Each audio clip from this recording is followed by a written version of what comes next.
In 1979, the Seattle Gay Clinic was formed, and it was formed by a very hard-working, conscientious fellow named Jim Skeen, who decided he wanted to put together some alternative to the VD clinic at the public health department, where gay men could go and feel safe and feel that they would be served by other gay men.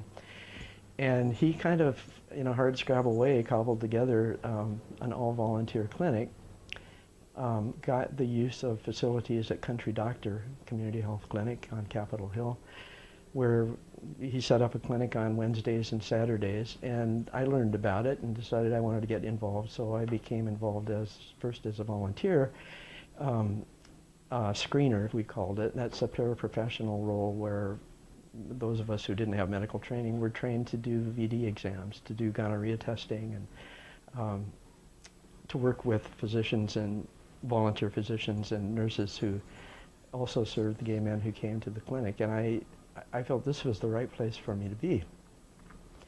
And I eventually was on the board of the clinic and then was involved in a couple of organizations that were spun off from the clinic. But in that activity, I'll try to tell this story in a way that makes sense both for the public health department, where I had my day job, and I was a loyal public health planner and worker, and then on evenings and weekends I was a volunteer with the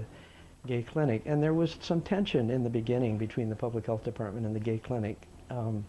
because the leadership in the STD programs at public health in the beginning felt that freestanding gay clinics were not productive. In fact, they might keep gay men from going to public health departments for STD screening and therefore maybe not get the fullest array of screening services. So there was always a little bit of a back and forth tug of war there. And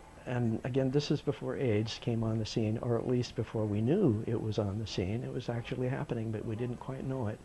yet.